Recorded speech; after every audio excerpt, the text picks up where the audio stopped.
Cette hydrolienne est révolutionnaire. Elle pourrait bien bousculer le monde de l'énergie.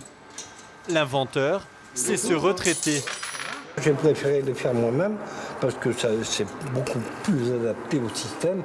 Son hydrolienne d'à peine 1 mètre de long tire un profit maximal du courant de l'eau grâce à sa structure. Les pales d'elles-mêmes s'orientent pour offrir le minimum de résistance à l'avancement. Et lorsqu'ils arrivent à ce niveau-là, elles recommencent en poussée et non plus en remontée. Ça permet tout simplement d'exploiter au maximum le courant qui passe, sans avoir de contre-résistance. François a confié sa machine au chantier naval Bretagne Sud pour la parfaire et la tester.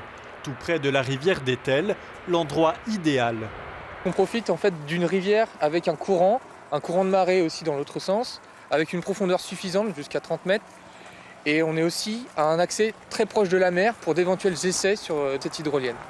Ce chantier a tout de suite cru en ce projet. C'est une énergie propre qui pourrait servir notamment à l'éclairage public ou à d'autres services publics sans finalement utiliser d'énergie fossile et donc sans être un véritable gaspillage d'énergie puisque c'est une énergie gratuite et renouvelable et qui n'a pas d'impact sur l'environnement. François a pensé son hydrolienne dans ce bureau. Il doit désormais trouver des investisseurs pour la produire à grande échelle. Mais avant d'en arriver là, il faut se faire connaître. Et c'est bien là le problème.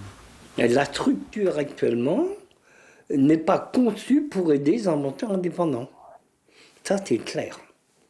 Donc, il y a certainement des gens qui ont des idées même meilleures que les miennes et qui restent dans des cartons parce que rien n'est fait pour qu'on puisse exploiter leurs idées.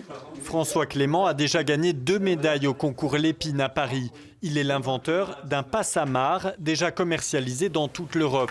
Il souhaite désormais que son hydrolienne connaisse le même succès.